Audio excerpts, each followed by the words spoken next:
Special occasions. The one time in human civilization where we collectively agree to set aside our differences, celebrate life's milestones, and apparently lose every last shred of perspective we ever had. You would think that the presence of cake, flowers, and formal invitations would inspire gratitude. Instead, what it inspires, with alarming consistency, is a complaint so specific, so breathtaking in its confidence, that the only rational response is to sit very still and question everything you thought you knew about people. What you are about to witness is a countdown of 27 special occasion complaints that nobody, not event planners, not therapists, not philosophers who have dedicated their lives to understanding human suffering, saw coming. Buckle up. Your faith in common sense will not survive this intact. Number 1. A birthday party. Backyard. Streamers, balloons, a cake with the right number of candles. Someone has gone to considerable effort to make this happen.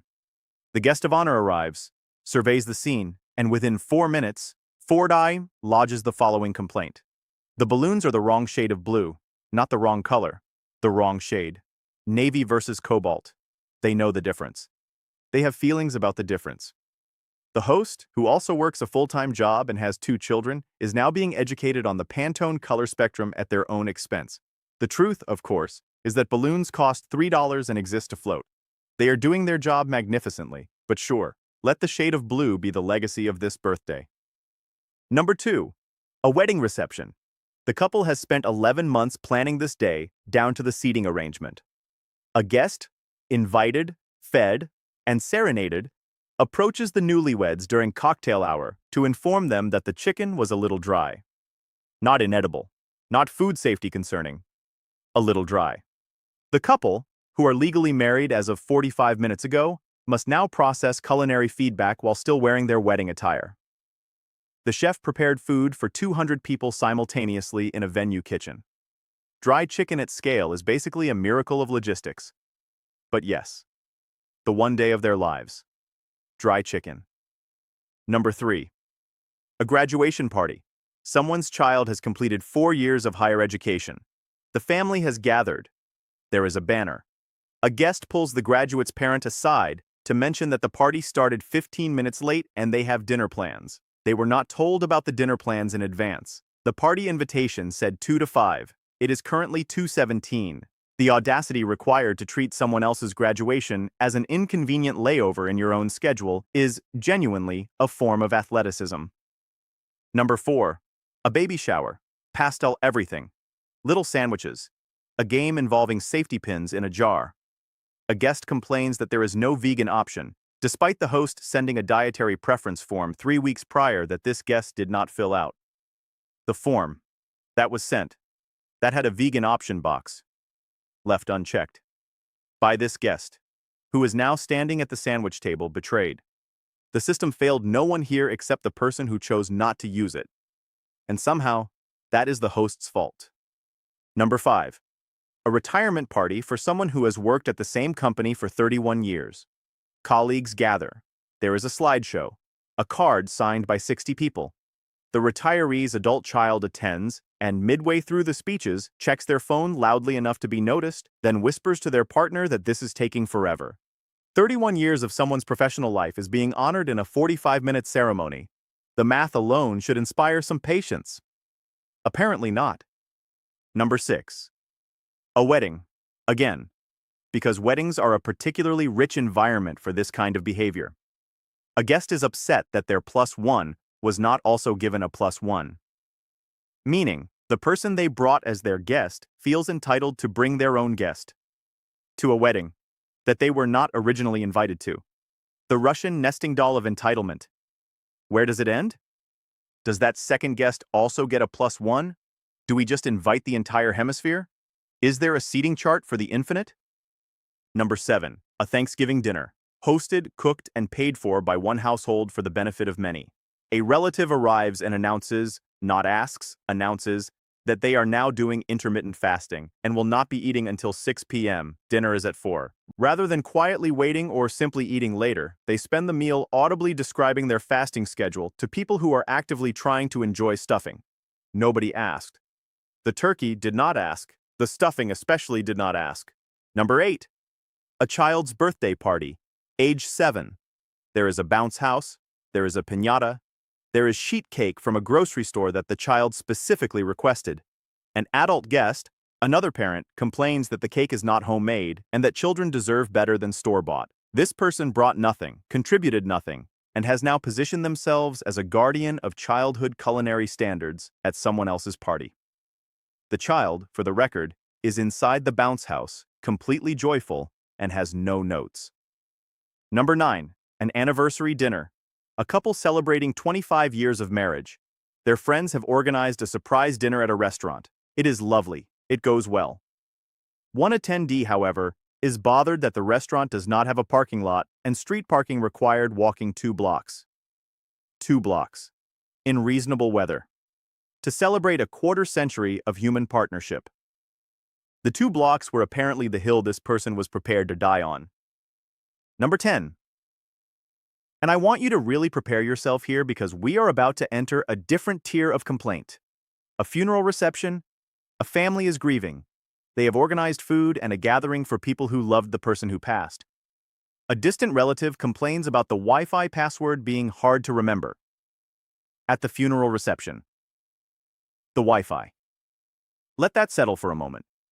Nobody is sure what content was so urgent it required internet access during the reception of someone's memorial, but apparently the alternative, being offline and present, was simply not on the table. Number 11. A gender reveal party. Guests have driven to attend. There is a countdown. A cake is cut. The color is revealed. Someone in attendance is annoyed that the reveal itself only lasted about 30 seconds and they feel it was over too quickly. The reveal. The singular moment that the event is named after and built around. 30 seconds. The suggestion, floated semi-seriously, is that it should have been more drawn out. Perhaps with more suspense, perhaps multiple reveals, perhaps a documentary. We are not sure where the ceiling is for this expectation, but it is apparently somewhere north of 30 seconds. Number 12. A bridal shower. The bride opens gifts in front of guests. The host, who has organized the entire event, notices one guest sitting with their arms crossed because the gift opening process is taking too long and cutting into the time they expected to spend at the dessert table. The bride, opening her gifts at her shower, is cutting into dessert time. There is no version of reality in which this is a legitimate grievance, and yet here we are, logging it. Number 13. A New Year's Eve party, hosted at someone's private home. There is a countdown, champagne, decorations. A guest approaches the host at 11:48 to say that the party is not as fun as last year's party. At 11:48, with 12 minutes left in the year, delivered as feedback, conversationally. As though the host is a customer service department capable of processing and acting on this note before midnight. What precisely was the expected outcome of this feedback? An emergency pivot? A last-minute DJ? Number 14. A quinceañera. 15 years of a young person's life, celebrated in the most elaborate and meaningful way her family can manage. A guest, an adult, is disappointed that their dietary preference for the entree was not honored, despite the fact that this event has over 150 attendees and the catering selections were communicated via RSVP card 2 months prior. The card this person also did not complete accurately. Again, the form. The form that existed. That was not filled out correctly. And yet the venue is somehow to blame. The trajectory from form to complaint here is so consistent, it is almost impressive. Number 15. A housewarming party. Someone has bought a home. This is a significant life event. They are sharing it. Guests are invited to see the space and celebrate. One guest spends the first 20 minutes of the party pointing out flaws in the renovation choices. Not as friendly banter, as earnest criticism, the grout color, the cabinet handles, the fact that the kitchen island is perhaps a few inches too close to the wall for comfortable traffic flow. This person was not hired, did not pay for the house, and will not be cooking in this kitchen. But the grout color genuinely has them troubled. Number 16. A birthday dinner at a restaurant. The birthday person chose the restaurant. The group is there to celebrate them. One member of the group objects, loudly, that the restaurant is too loud to have a conversation. They knew where they were going. The reservation was made a week in advance. The restaurant has the same noise level it has always had, as evidenced by every review it has ever received. The volume of the restaurant did not change to spite this person. It simply remained a restaurant. Number 17. A graduation ceremony. Formal, long, the kind with gowns and processionals and a speaker who goes slightly over time. A parent in the audience complains afterward that the ceremony was too long and their name was not announced clearly enough when their child walked across the stage. Their name, in a ceremony with 400 graduates, announced once, briefly, by a person reading from a list while managing a microphone. The expectation, apparently, was a more theatrical delivery. Perhaps a spotlight, perhaps a brief dramatic pause. We'll never know exactly how much fanfare would have been sufficient. Number 18. I want to take a breath here because what is coming starts to transcend mere preference and enters the territory of a completely parallel reality. A holiday office party, company funded, during work hours. Free food, free drinks, music. A genuine gift from the organization to its employees. Someone files a complaint with HR afterward because the playlist did not include enough of their preferred genre. The playlist, at the free party, that they attended voluntarily. On the clock. HR, which exists to handle actual workplace concerns, is now in receipt of a formal music note. The meeting to discuss this complaint is a real thing that happened in a real building. Number 19. A child's first birthday party. The child is 1. The child is unaware that a party is occurring and is largely focused on the structural integrity of a piece of cake they have been handed. A guest, an adult, complains that there is not enough seating for the adults who were invited to watch a 1-year-old eat cake. There are children's chairs available, low to the ground. The adult was unwilling to use them. The alternative was standing. They stood and complained about it. At a 1-year-old's birthday party, while the birthday person ate cake directly with their hands and felt nothing but joy. Number 20. A wedding ceremony, outdoors, in summer, which was communicated clearly on the invitation, including a note suggesting comfortable footwear and light clothing. A guest arrives in a wool suit, becomes overheated, and complains that the venue should have provided more shade. The shade complaint. At the outdoor summer wedding that was described in writing as an outdoor summer wedding. The sun was not a surprise. The sun has been operating on the same schedule for approximately 4.5 billion years. It sent no mixed signals. Number 21. A birthday party for a 50-year-old. The host has organized a roast-style evening where friends share funny stories. A guest is offended by a story that did not involve them in any way and requests that the storyteller revise the anecdote before continuing. Mid-story, in front of the room, at someone else's birthday party. The request was delivered calmly and earnestly, as though editing services were available at the event. They were not. There was no notes process. The story had already been told. Number 22. We are in the final stretch now, and I want to be clear that what comes next represents a sustained departure from reality that should be studied, if not displayed in a museum. A holiday family dinner, fully hosted, fully catered. A guest arrives 45 minutes early, before setup is complete, and then complains that things were not ready when they arrived. They arrived before the time on the invitation. The host was still setting the table. The food was still being plated. The guest, who created the problem by arriving early, is experiencing the consequences of that decision as though they are a victim of them. The logic here has a structural integrity issue I cannot overstate. Number 23. A destination wedding. The couple chose a location that required travel. This was communicated with over a year of advance notice. Guests were given booking resources. A guest attends, which means they chose to travel, booked their own flight, and arrived at the destination of their own volition. They then complain, directly to the couple on the wedding day, that the location was inconvenient. The couple did not move the location after the invite. The destination did not relocate. The guest traveled to a place and expressed disappointment about its geography to the people getting married. On the day they are getting married. Be honest. What outcome were they expecting from this feedback? Number 24. A child's graduation party from elementary school. The parents have organized a small backyard celebration. One of the parents' siblings attends and, partway through, begins critiquing the parenting choices visible in the child's personality, as observed over the course of a 2-hour party. Not in private, at the party. The child is present. The child is 10. This person has nominated themselves, in real time, at a celebratory gathering, to conduct an unsolicited child-rearing audit. Nobody hired them. Nobody asked.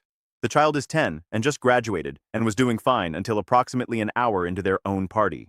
Number 25. A corporate anniversary gala. A company is celebrating its 20th year in business. There is a formal dinner, an awards ceremony, a genuine investment in honoring 2 decades of work. An attendee complains that the centerpieces on the table were too tall and obstructed their view of the person sitting across from them. The centerpieces. At a formal gala that someone spent significant creative energy designing. They are too tall. The complaint is delivered to a catering staff member who is not a florist and has no authority over the centerpieces, as a formal grievance. The staff member nodded. There was nowhere else for this to go. Number 26. A surprise birthday party. All of this, the coordination, the secrecy, the logistics of getting someone to a location without knowing a party is happening, was orchestrated for one person over several weeks. The surprise works. The person is genuinely shocked. The party is lovely. Afterward, they mention to the organizer that they wish they had been given more notice so they could have worn a better outfit. For the surprise party. That was a surprise. On purpose. By design. The request, essentially, is to be notified before the surprise so the surprise can be delivered more conveniently, at which point it is simply a party. Which is a perfectly good thing to have. But a different thing entirely. Number 27. The final entry.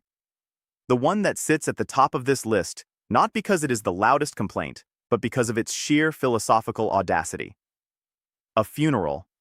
A person has died. The family is grieving. The obituary was written with care. The service was meaningful. The reception followed.